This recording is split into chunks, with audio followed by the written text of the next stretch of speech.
저는 오늘 본문에 나온 아브라함을 지금 묵상을 하다가 제 머리에 그 두 가지 이미지가 이렇게 각인이 돼서 맴도는 것을 경험을 했는데요. 제 머리에 각인된 두 가지 이미지 중에 하나는 러닝머신 이미지입니다. 이 러닝머신 이미지가 왜 각인이 됐냐 하니까 제가 어느 글에서 봤는데요. 싱 어게인이라는 오디션 프로가 있는데 여기에 출연한 어떤 가수가 자기를 소개하면서 나는 러닝머신이다 이렇게 소개를 한 것 같습니다. 그리고는 왜 자기를 러닝머신이라 소개하는지 설명을 덧붙인 글이 이랬습니다. 왜 러닝머신이냐? 계속 달리니까 앞으로 나아가는 줄 알았는데 제자리였기 때문입니다. 제가 이런 글을 읽고는 싱 어게인이라는 오디션 프로가 어떤 프로인가 궁금해서 검색을 해봤는데요. 그 프로를 이렇게 설명하더라고요. 한 번 더 기회가 필요한 가수들이 대중 앞에 다시 설 수 있도록 돕는 리부팅 오디션 프로그램이다. 어떤 건지 짐작이 가지 않습니까? 그 프로그램의 성격을 알고 그 가수가 나는 러닝머신 같은 사람이다, 계속 달리니까 앞으로 나가는 줄 알았는데 제자리였기 때문이다, 이게 굉장히 마음 아프게 들리더라고요. 가수의 꿈을 꾸고 최선을 향해 달리고 또 달렸는데 성과도 없고 맨날 제자리더라, 그 얘기 아닙니까? 제가 아브라함을 생각하다가 왜 이 러닝머신이라는 그 가수 생각이 떠올랐냐 하면은요, 지금 아브라함이 딱 그 상황이에요. 하나님께 불순종하고 자기 방식대로 그렇게 자식을 낳고 무려 13년이라는 세월을 허송해가지고 그 좀 의미 있는 자기 삶 기록거리가 한 줄도 나오지 않는, 그냥 제자리 걸음만 열심히 걸은 것 같아요. 우리의 삶이 다 이제 인생이 끝나고 죽음을 앞두고 내 인생은 러닝머신 위의 인생이었다, 이게 두려운 이야기 아닙니까? 이 이미지가 제게 떠올랐고요. 그런가 하면은 오늘 본문을 묵상하다가 떠오른 이미지가 하나 더 있는데요. 예전에도 한번 소개한 적이 있는 박하사탕이라는 영화의 첫 장면, 그 주인공의 절규가 제 머릿속에서 한 주 내내 맴돌았습니다. 주인공이 이제 20년 만에 시골에 있는 고향 친구들 야유회 모임에 참석해가지고 난장판을 만들어요.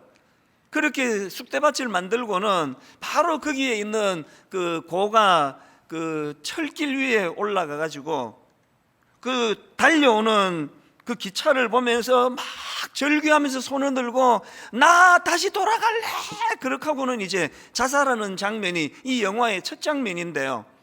그렇게 하고는 이제 그 영화가 이게 타임 리프 기법이라고 그렇게 이야기하더라고요. 그렇게 이제 참 비참하게 인생을 끝내는 걸로 시작을 해서 그렇게 자살하기 바로 4일 전으로 이제 되돌아가서 4일 전의 주인공의 모습을 또 설명을 하고, 그리고 또 좀 있다가 5년 전의 모습으로 추적하고 또 그 이전으로 추적하고, 이 영화의 맨 마지막은요, 이 자살한 주인공의 너무 해맑고 청순한 대학생 시절, 야유회 가가지고 함께 노래 부르고 그러는 그 장면으로 영화가 끝나는 게 저에게 엄청 여운이 남았습니다.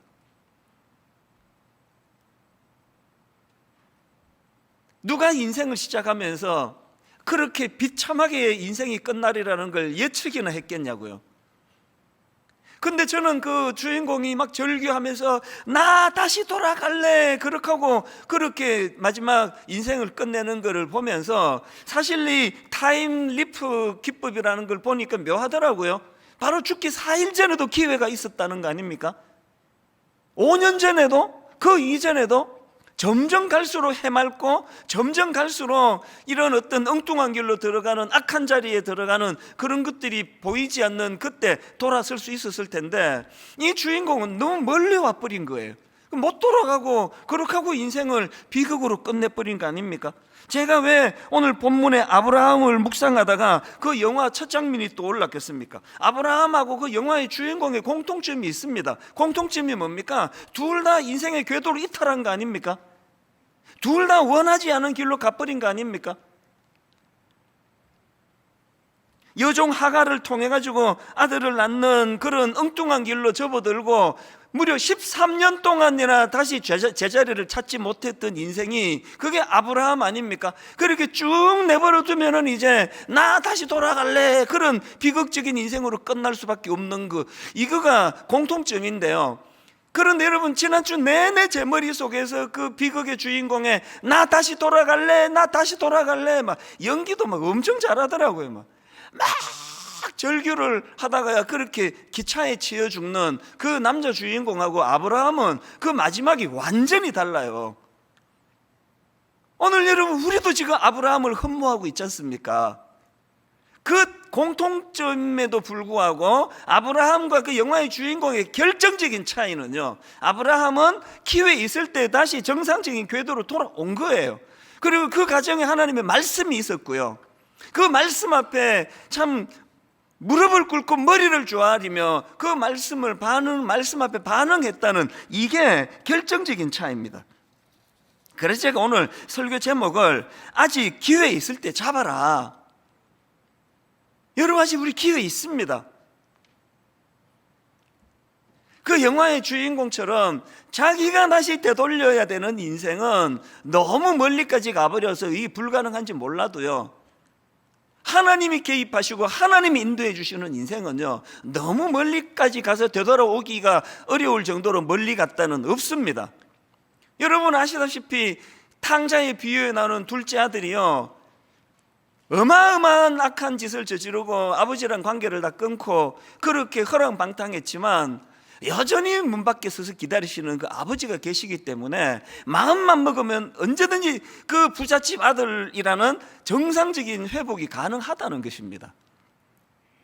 제가 오늘 이런 내용을 좀 살펴보려고 하는데요, 이렇게 아브라함은 그 비극의 그 영화 주인공과는 달리 다시 원상 회복이 되고 참 모든 사람이 흠모하는 아름다운 그런 가치 있는 존재로 자리매김하게 된 데에는, 거기에는 아브라함의 회복이 있었는데요, 그래서 제가 오늘 이 아브라함의 회복과 관련한 두 가지 포인트를 좀 말씀을 드리고 싶습니다. 첫 번째 포인트가 뭐냐, 다시 기회를 주시는 하나님의 사랑, 이게 오늘 우리가 살펴봐야 될 중요한 포인트입니다. 다시 기회를 주심. 제가 오늘 본문에서 참 감동적으로 생각하는 구절은 창세기 17장 2절과 4절입니다.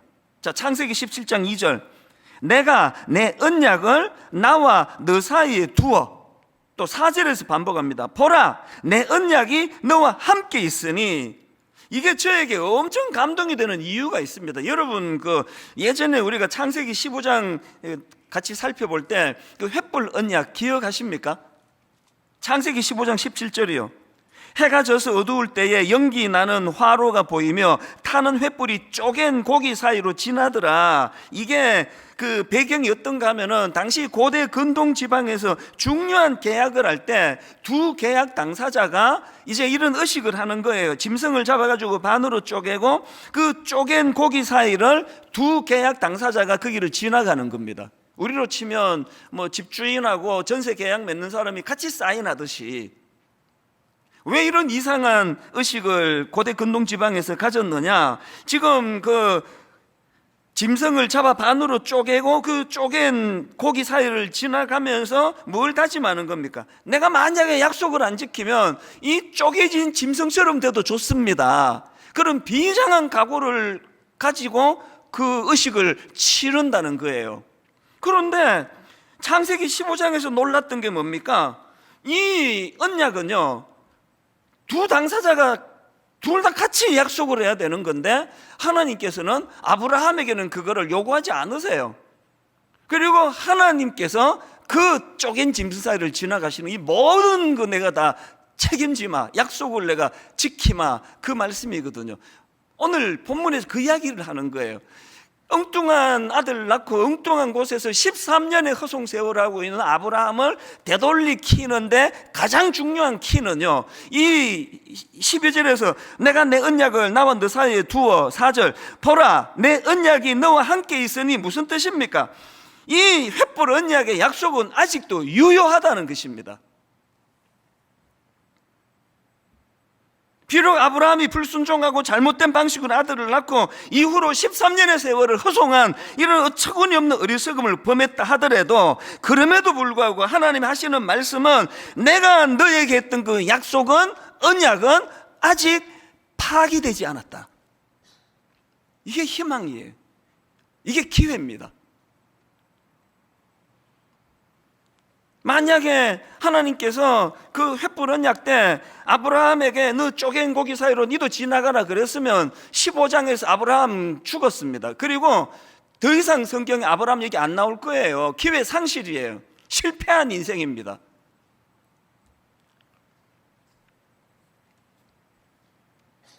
지난주에 이제 어떤 담임 목사님이 이제 찾아왔는데 40대 초반에 막 엄청 애띤 목사님이에요. 빨리 이제 담임 목사님을 부임을 하신 거예요. 너무 순수하고 참 말씀대로 살려고 애쓰는 그런 귀한 분이라는 게 딱 느껴졌는데요.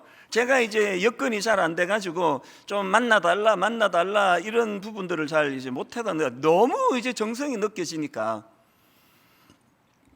자기는 이제 목회를 지금 시작하는데 모르겠다는 거예요. 저보고 좀 목사님 목회를 좀 가르쳐 주세요. 그런데 전들 뭐라 합니까? 가르쳐 줄 게 뭐가 있냐고. 그러나 이제 제가 한 개척하고 20년 있었던 일들을 쭉 이제 그거를 전해주는데 한 시간이 금방 지나가더라고요. 그래서 이제 목회에 대한 이야기를 나누고요. 맨 마지막에 내가 그 목사님한테 제 방에 액자가 하나 걸려 있거든요. 여러분 다 아세요. 그 내용. 이런 내용이요.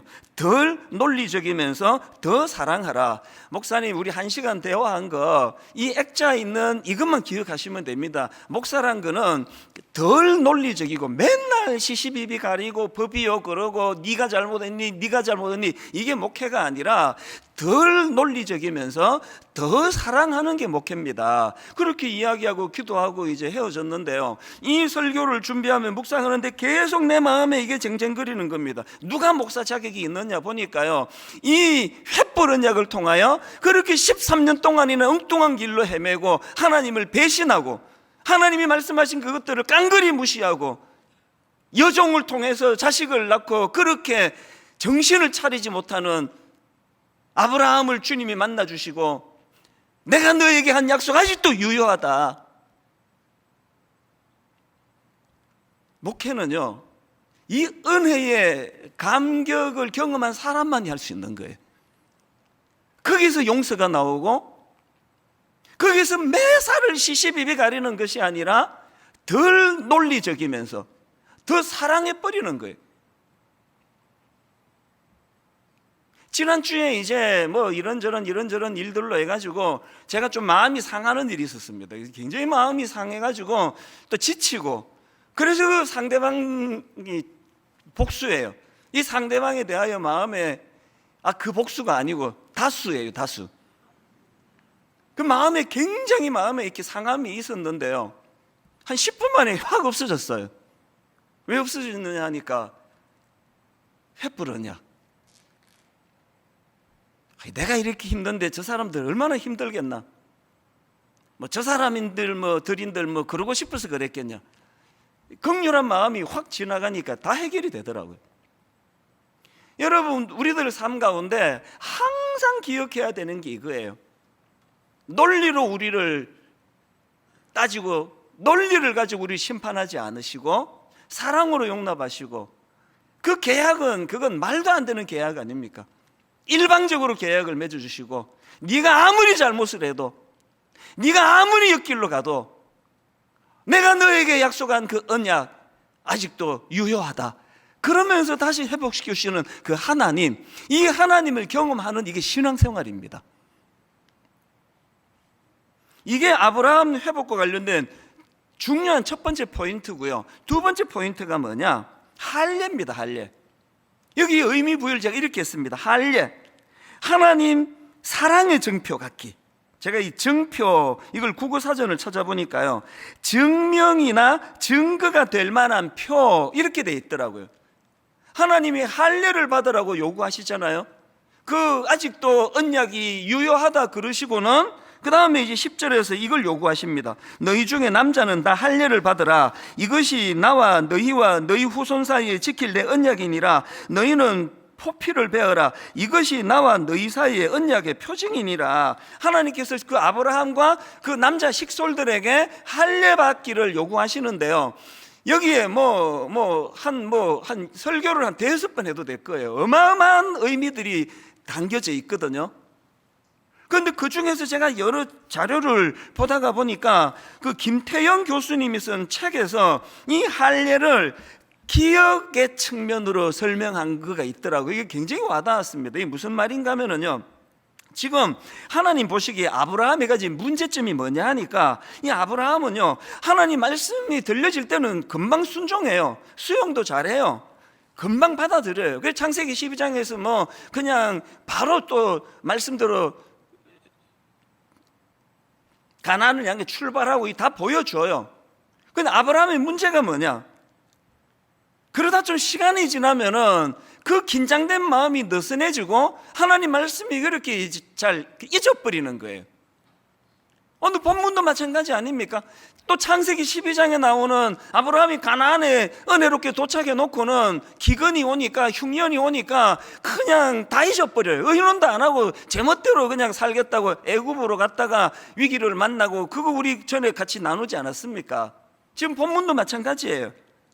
이런 아브라함의 현실을 정확하게 아시는 하나님께서 지금 본문에서 명하시는 할례의 의미의 중요한 포인트 중에 하나가 뭐냐 하니까, 이렇게 그냥 초심을 잘 못 지키고 처음에 그렇게 뜨거웠다가 금방 자기 존재를 잊어버리고 불순종하는 아브라함을 향해서 교수님의 포인트가 이거예요. 아브라함이 하나님께서 주신 약속을 늘 기억하도록 아브라함의 살에다 그 약속을 새겨놓음으로써 결코 잊어버리지 않도록 조치를 취해 주신 게 이게 할례다. 여러 설명 중에 하나죠. 의미 중에 하나죠. 그 근거로 이제 13절을 들더라고요. 본문, 너희 집에서 난 자든지 너희 돈으로 산 자든지 할례를 받아야 하리니, 그 다음 보세요. 이에 내 언약이 너희 살에 있어 영원한 언약이 되려니와. 하나님의 자녀가 되었다는 그런 큰 의미로서의 할례의 의미도 있지만, 이게 우리 마음에 늘 기억이 돼도 이걸 오늘 우리들에게 어떻게 적용할 수 있는 겁니까? 신명기 10장 16절에 나와 있습니다. 그러므로 너희는 마음의 할례를 행하고 다시는 목을 곧게 하지 마라. 신명기 30장 6절, 너의 하나님 여호와께서 너의 마음과 너의 자손의 마음에 할례를 베푸사, 마음의 할례를 베푸사. 예레미야 4장 4절, 유다인과 예루살렘 주민들아, 너희는 스스로 할례를 행하여 너희 마음 가죽을 베고 나 여호와께 속하라. 사도 바울이 이거를 신약으로 가서 이렇게 설명합니다. 로마서 2장 28절 29절, 무릇 표면적 유대인이 유대인이 아니요 표면적 육신의 할례가 아니니라. 오직 이면적 유대인이 유대인이며 할례는 마음의 할지니. 이 계속 강조하고 있는 이 마음의 할례, 이게 뭘 의미하는 겁니까? 아브라함이나 우리나 막 부흥에 참석하고 말씀에 은혜 받으면 막 너무너무 뜨겁게 불로 하다가 시간 좀 지나면은 내가 하나님의 자녀인지 이 세상에 족한 건지 다 잊어버리는 게 우리 아닙니까? 그래서 우리 마음의 할례가 필요하다는 거예요. 늘 그것을 기억하고 늘 그것을 감격하고 늘 그것을 보며 나는 이 세상에 속한 자가 아니라, 나는 아무리 엉뚱한 길로 잘못 간다 할지라도 난 그렇게 망할 철로 위에서 그렇게 비명 지르고 인생 끝낼 존재가 아니라는 걸 항상 기억해야 될 수 있는 마음의 할례가 필요하다는 겁니다. 그런데 이 이야기를 내가 해야 되나 말아야 되나 할까 말까 그러다가 이러면 다 하는 거 아닙니까? 사실 제가 부족한 게 많고 그렇지만 난 돈 문제는 깨끗하다. 그나마 우리 집에서도 1,000원짜리 한 장, 100원짜리 하나, 나는 이 깨끗하다 이런 생각을 하고 이제 자부심을 가지고 있는데요. 오늘의 이 마음의 할례를 가지고 묵상하다가 불쑥 정말 떠올리면 안 되는 기억 하나가 떠올려진 거예요. 그 대학교 다닐 때 이제 그 알바, 미국에서 알바할 동안에 그 신뢰를 받았으니까 그 금고를 맡겼을 거 아니냐고요. 캐시 레시스트라 그러는데요. 이 장면이 딱 떠오르는 겁니다. 20불짜리 딱 꺼내가지고 내 주머니를 쑥 넣는 거. 실망하셨나요? 한 번만 그런 거 아니에요. 이게 지난주에 탁 떠오르는 거예요. 아니, 난 돈에 대해서는 깨끗하다고 막 이런 소리도 많이 하고 그랬는데 그 장면이 너무, 이게 몇 년 전 이야기입니까? 20대 초반이니까 40년 전 일이 너무 선명한 거예요. 장소도 그 위치도. 오늘 여러분, 우리가 이 마음의 할례를 받기 위해서는 부끄러운 우리의 과거를 얼버무리면 안 돼요. 이보다 더한 부끄러운 것도 많은데요. 다 오픈 안 할래요. 내가 다 오픈하면 1만 소도 파송도 저절로 다 됩니다.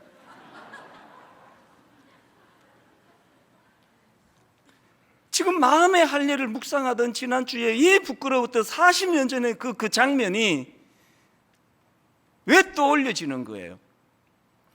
목사 노릇 한다고 까불고 다니는 이거, 내가 잘나고 내가 윤리의식이 뚜렷하고 내가 하나님 보시기에 유능하고 그래서 선 게 아니라는 거예요. 은혜라는, 은혜. 이것보다도 훨씬 더 부끄러운 수치의 자리에 빠질 수밖에 없는 저에도 불구하고 60대가 되기까지 이렇게 거룩한 자리에 말씀을 전하는 건 네 공로가 아니라는 겁니다. 하나님의 은혜. 그래서 여러분이 마음의 할례를 늘 인식하는 건요, 내 존재에 있어서 내가 하나님의 자녀되었기 때문에, 그 하나님이 나를 늘 견인해 주시기 때문에 내가 옆길로 새다가도 또 돌아오고 옆길로 새다가도 또 돌아오고, 이런 일들이 계속 우리 안에 마음의 할례가 있을 때 이게 작동이 된다는 거거든요. 그래서 저 같은 사람은요, 늘 이런 용서해 주시고 기회를 주신 하나님에 대한 감격이 있습니다.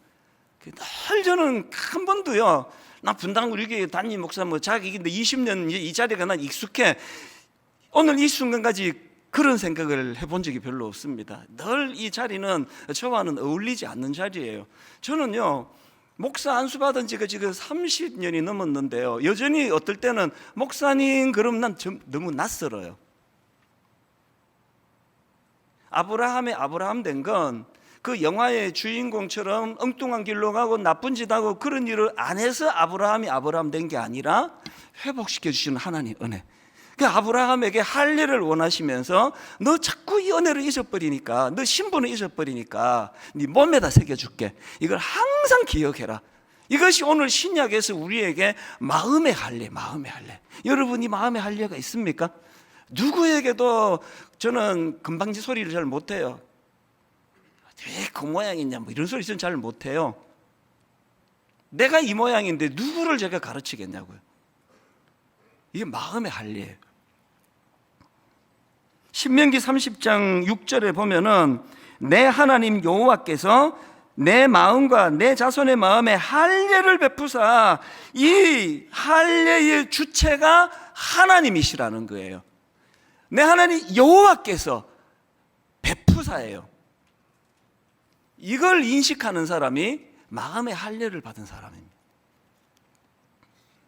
제가 사실 오늘 예고했던 거는 이제 이 시간에 우리 29교회를 위한 그 헌금을 한번 드리자, 그 예배 중에 헌금을 예고했는데, 그리고 한 주 동안에 마음에 갈등이 많았습니다. 거기에 부끄러운 제 약한 믿음이 담겨 있는 거거든요. 저는 두려웠어요. 286억을 지금 성도들 다 있는 데서 해도 이거가 어려운데 15,000명 나가시고 5,000명 남아서 286억 빚내가지고 어떻게 갚겠나, 그 두려움이 있었어요. 그래서 최근에 자꾸 이제 돈 얘기를 하잖아요. 헌금 한번 하자 했으면 되는데, 그 다음 주일 또 대놓고 했다가 은근히 했다가 슬쩍 했다가 급기야 이제 예배 시간에 한번 하자고, 그 전혀 의논된 것도 아닌데, 그러면서 한 주 동안 제 마음에 부끄러움이 이거예요. 여전히 믿음이 약한 거예요. 하나님이 분당 우리에게 파산시키시겠습니까? 빚 못 갚아가지고 하나님이 이 교회를 망하게 하시겠습니까? 설교할 때 큰 소리 뻥뻥 치지만요, 믿음이 없는 거예요. 제가 이 과정에서 저와 너무나 대조되는 너무너무 많은 고마운 분들을 제가 봤거든요. 몇 주 전에 이제 일만수도 파송 운동 여러분 이제 헌금 좀 하셔야 되겠다고 그랬더니 제일 먼저 나온 그 군 무리 중에 이게 참 그 목사님이 그 소개를 하는데요, 그 미자리 교회인데 그 교회가 아이들까지 포함해서 30명 모이는 교회예요. 그 목사님에게 제 설교를 듣고 그 목사님이 연락이 와가지고, 목사님 거기 우리도 좀 동참하기 원합니다. 그래가지고요, 말도 안 됩니다. 그 30명 아이 포함해서 30명 모이는 그 미자리 교회에서 자기들 그 한 달 월세를 보내줘요. 월세를 진심으로 돌려드리고 싶었어요.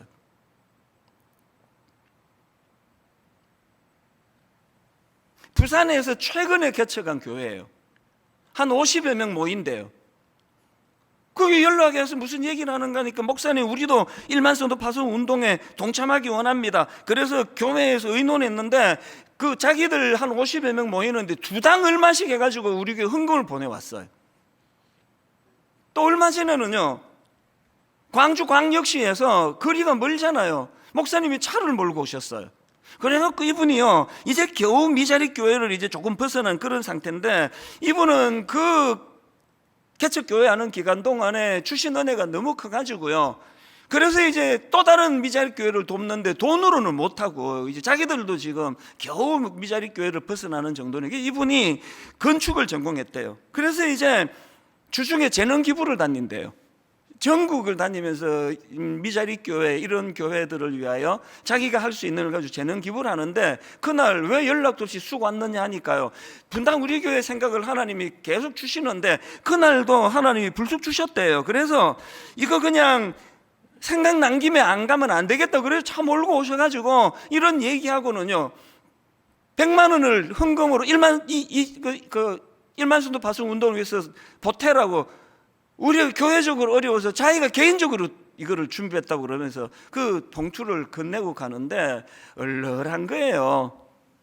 누가 마음에 할례를 가진 자이며 누가 마음에 할례를 가졌을 때 그 마음에 담대함이 생기는가. 그 이야기는 그 어떤 성도님 집사님 얘기인데요, 막 걷고 절대 얘기하지 마라 그래서 원고에도 없는데 툭 나오네요.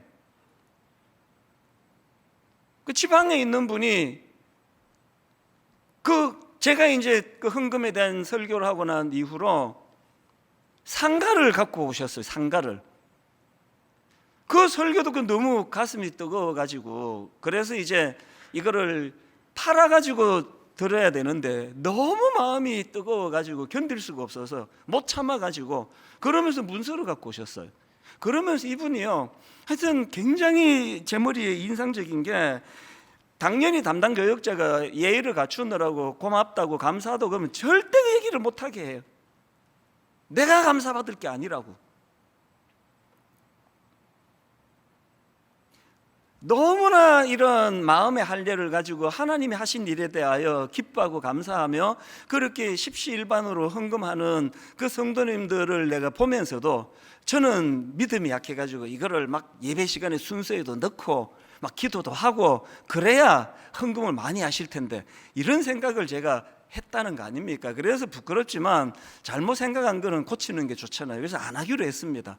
그리고 제가 오늘 이후로 이제 29교회 헌금 얘기 더 이상 안 꺼내렵니다. 한마디만 딱 더 하고요, 진짜 마지막으로 우리 교회 남기로 하신 성도님들, 이번에 헌금 좀 하세요. 29교회를 도와야 돼요.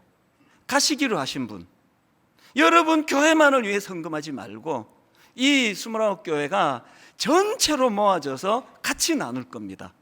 헌금 더 많이 나오는 29교회 중에 한 교회도 없고, 헌금이 적게 나와서 곤란을 겪는 교회도 없고, 모두가 한 하나님 아래에서 한번 헌금을 하고, 그리고 그 나머지는 분당 우리 교회가, 아니요, 하나님이 책임져 주실 줄로 믿습니다. 저는 저와 여러분 모두가 다 이 두 가지요, 마음의 기회를 주시는 그 하나님 사랑에 늘 감격하고, 그런가 하면은 틈만 나면은 내 신분을 잊어버리고, 틈만 나면은 그 은혜를 잊어버리고, 틈만 나면은 하나님의 명령을 잊어버리고 엉뚱한 데를 기웃거리는 아브라함 같은 존재이기 때문에 우리 마음의 할례를, 하나님 주시는 할례를 받아야 돼.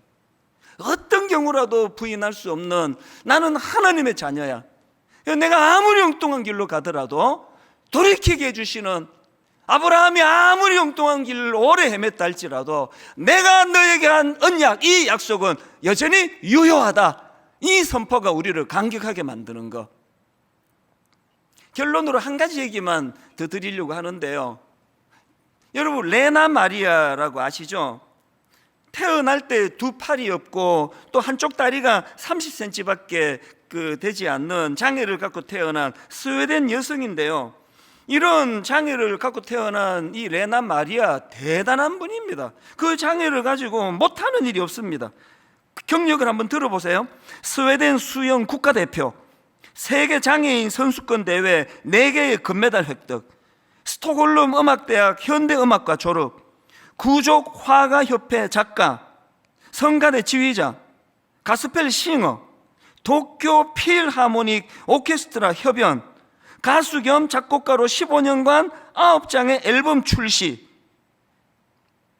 10개국 언어로 출판된 베스트셀러 작가, 어마어마한 사람이에요.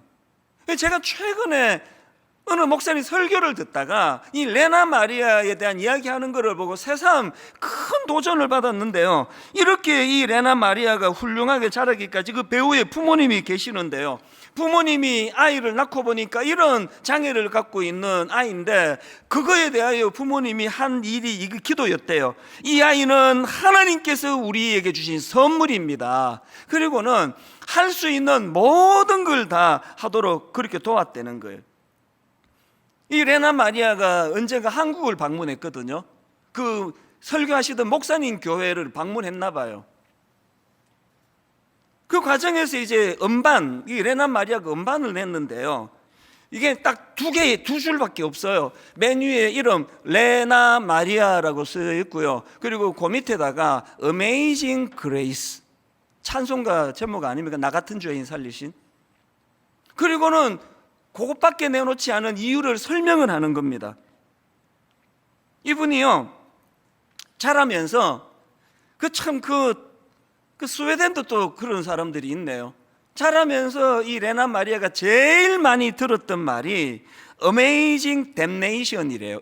그때 Damnation, 이걸 사전을 찾아보니까요, 지옥살이, 지옥으로 보냄, 그런 뜻이더라고요. 그러니까 Amazing Damnation, 이게 욕이에요. 쟤는 저주스러워, 이런 뜻을 가진 욕이에요.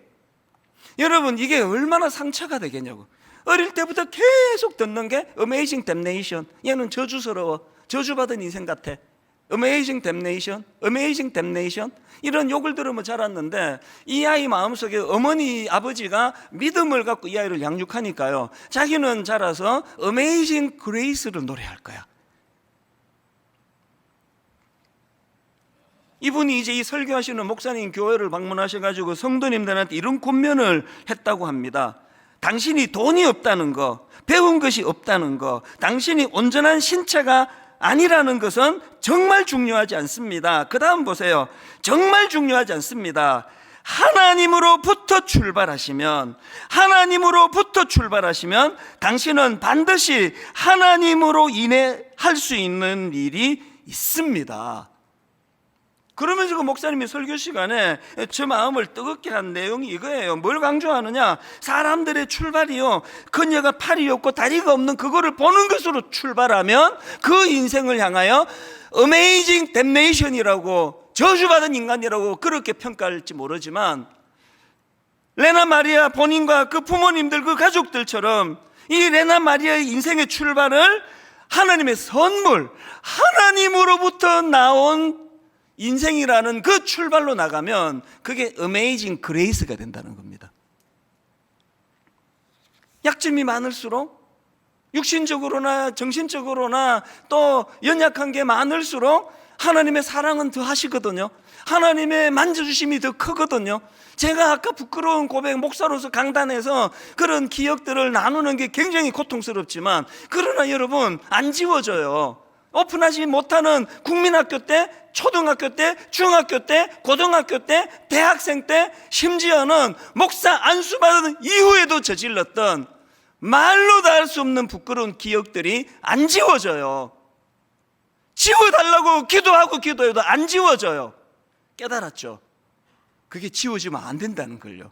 그게 지워지는 순간 내가 교만에 빠지니까요. 그런데 여러분, 제가 얼마나 흠도 티도 없는 사람인가가 중요하지 않고, 내가 얼마나 못된 짓 많이 했느냐가 중요하지 않고, 그 출발이 하나님으로부터 시작이 되는 인생은 어메이징 그레이스입니다. 하나님의 놀라우신 은혜. 다른 사람들이 여러분을 뭐라고 평가하는 것도 문제지만, 자기 스스로를 나는 어메이징 댐네이션이야, 난 잘못 태어난 인생이야, 난 이제 기회를 놓쳤어, 나는 이제 그 영화의 주인공처럼 철길 위에서 비명 지르다 끝낼 거야. 오늘 이찬수 목사가 못하는 거 성령님 하실 수 있다고 생각합니다. 성령의 어메이징 그레이스가 십자가를 통하여 우리 마음에 새겨주신 그 마음의 할례가 우리 안에 각인됨으로 말미암아 그 모든 하나님으로부터 출발한 인생이 아니라 내가 가진 그 무엇으로 출발하는 자들이 가지는 그 절망적인 어메이징 댐네이션을 다 끊어주시는 놀라운 사건이 예배 중에 일어나게 될 줄로 믿습니다. 여러분, 어떤 경우도 저주받은 인생 없습니다. 약함이 많으면 많을수록, 저처럼 허물이 많으면 많을수록, 그럼에도 불구하고 견인해 주시는 그 하나님의 은혜로 어메이징 그레이스가 되는 거예요. 그래서 늘 감사하고 늘 감격하고 이 단에 설 수 있는 그것만으로도 말로 다 할 수 없는 마음의 기쁨으로 그렇게 살 수 있는 인생이 된다는 것.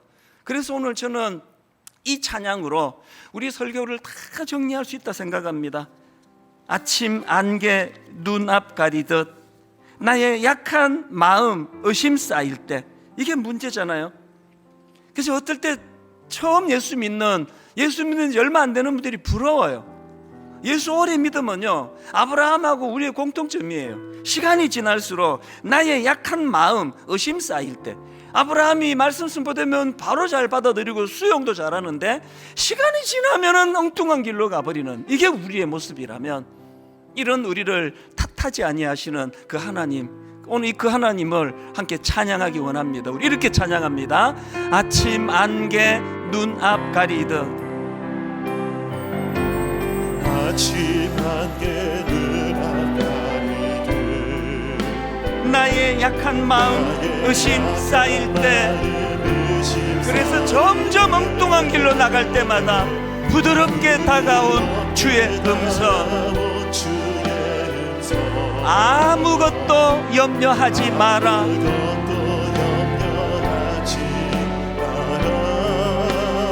빗줄기에 바위 패이듯 나의 작은 소망 사라져갈 때, 고요하게 들리는 주의 음성, 내가 너를 사랑하노라. 외로움과 방황 속에서 주님 앞에 나아갈 때에 위로하시는 주님, 나를 도우사 상한 나의 마음 감싸 주시네.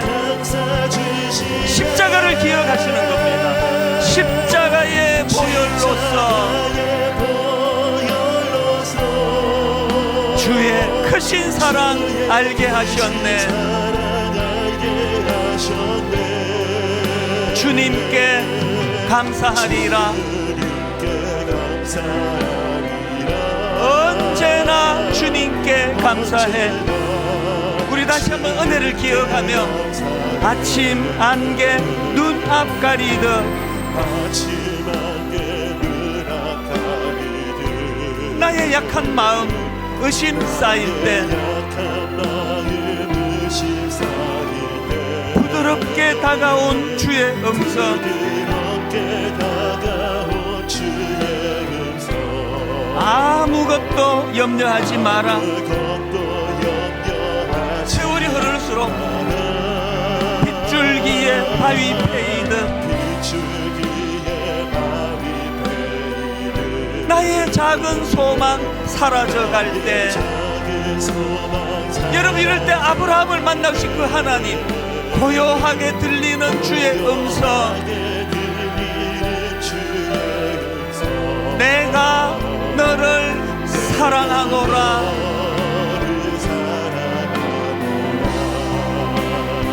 외로움과 방황 속에서 주님 앞에 나아갈 때에 위로하시는 주님 나를 도우사. 여러분 이거 매 순간마다 누리셔야 합니다. 상한 나의 마음 감싸주시네. 십자가의 보혈로서 주의 크신 사랑 알게 하셨네. 주님께 감사하리라. 언제나 주님께 감사해. 그 뜨거운 하나님의 어메이징 그레이스 내가 믿고 또 의지하며 내 모든 형편 아시는 주님 늘 보호해 주실 것을 나는 확실히 아네. 우리 다 자리에서 일어나셔서 그 하나님 은혜를 찬양합니다. 아, 하나님의 은혜로 있을 데 없는 자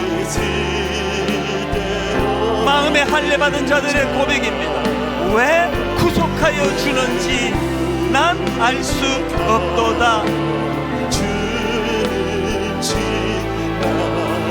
감격으로 부르는 하나님 앞에 드리는 찬양입니다. 내가 믿고 또 의지하며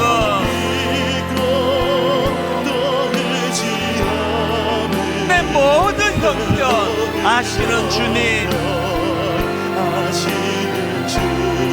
늘 보호해 주실 것을 나는 확실히 아네. 내가 믿고 또 의지하며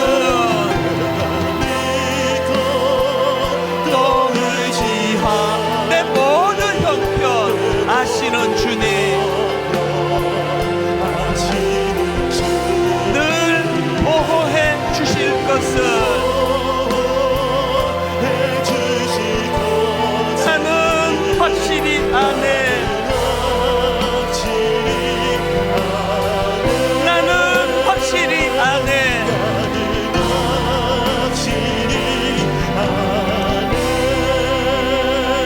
말씀 가지고 기도할 때 하나님 레나 마리아처럼 하나님으로부터 출발하는 인생 되기를 원합니다.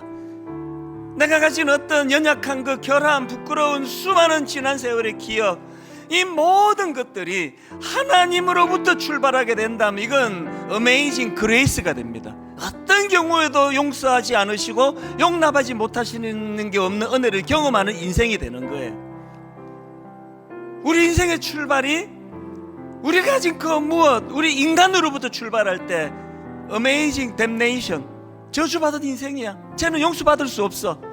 끊임없이 우리 자신들을 정죄하게 만드는 사단의 공격을 이길 수가 없습니다. 오늘 하나님 주신 말씀 앞에 아버지 오늘도 이렇게 담대함을 넘어 뻔뻔할 수 있는 것 강단의 말씀 전하는 종을 위시하여 우리 모두가 담대하게 이 자리에 나올 수 있는 것, 어메이징 그레이스입니다. 하나님의 은혜입니다. 하나님, 내 마음에 할례가 이루어졌음을 확신하며 그 믿음으로 하나님 은혜를 노래하기 원합니다. 한 목소리로 같이 기도하기 원합니다. 살아계신 하나님 아버지, 오늘 하나님 말씀 앞에 우리가 무릎을 꿇습니다. 하나님, 내 인생의 출발이 하나님으로부터 되기를 원합니다. 하나님으로부터 출발하는 인생은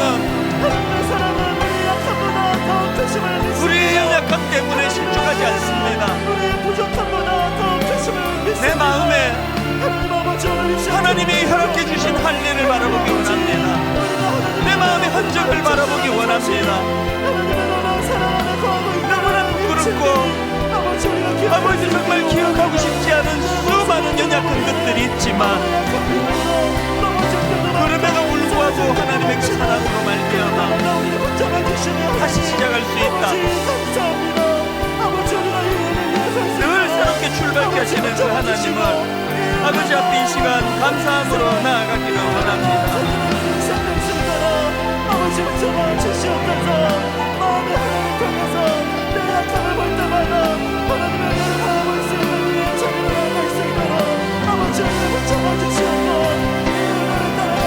하나님 아버지,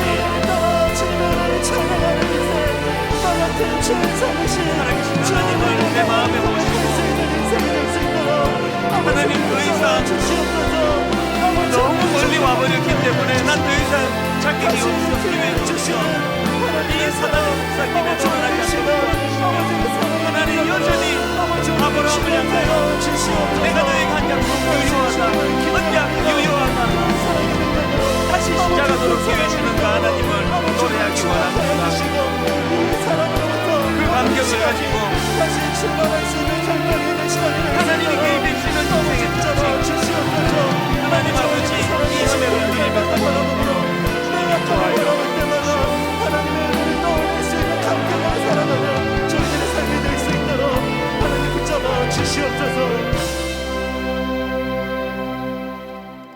하나님이 그 성중에 계심에 성이 흔들리지 아니할 것이라 새벽에 하나님이 도우시리로다. 내가 너와 함께 있어 너가 어디로 가든지 너를 지키며 너를 이끌어 이 땅으로 돌아오게 할지라.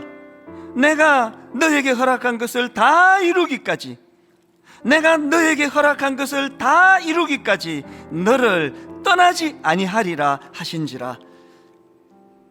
하나님, 우리 인생의 출발이 하나님이 되기를 원합니다. 하나님, 우리 인생의 출발이 우리 자신으로부터 시작이 될 때에 처음에 잘 출발했다가 시간이 지나면서 옆길로 새버리는, 오늘 본문의 아브라함이 보여주는 그 모습이, 그 행태가 이게 바로 오늘 저의 모습이고 우리의 모습이라는 것. 그래서 하나님, 그 출발이 하나님의 약속에 있다 할 때에 너무 멀리 가버려 되돌아가기 어렵다, 되돌아갈 수 없다는 일은 없다는 사실을 기억하고 그 하나님의 은혜 앞에 무릎을 꿇습니다. 러닝머신 같은 인생 같아. 열심히 달리는데 항상 제자리야. 그런 낙심을 가지고 예배하는 성도님이 있다면 오늘 하나님 그 마음을 어루만져 주시고, 이것이 결단코 러닝머신 위에서의 다른 박질이 아니라는 것을, 이 모든 몸부림이 반드시 열매가 있을 것이라는 그 확신을 아버지 그들에게 들려주시기를 원합니다. 나 다시 돌아갈래 절규하며 그렇게 인생을 마감했던 비극의 영화 주인공이 아니라 우리는 항상 하나님 앞으로 되돌아올 수 있는 존재라는 사실을 깨닫고 바로 오늘 이 순간 마음에 할례를 하나님 앞에 떠올리고 기억하며 주님 앞으로 오늘 완전한 회복이 이 시간에 이루어졌다는 확신을 가지고 그렇게 믿음으로 달려가는 귀한 성도님들 되도록 인도하여 주시며, 이번 한 주간 그 확신을 가지고 그 소망을 가지고 어려운 이 한 주간도 거뜬히 승리하는 한 주간 되도록 인도하여 주시옵소서.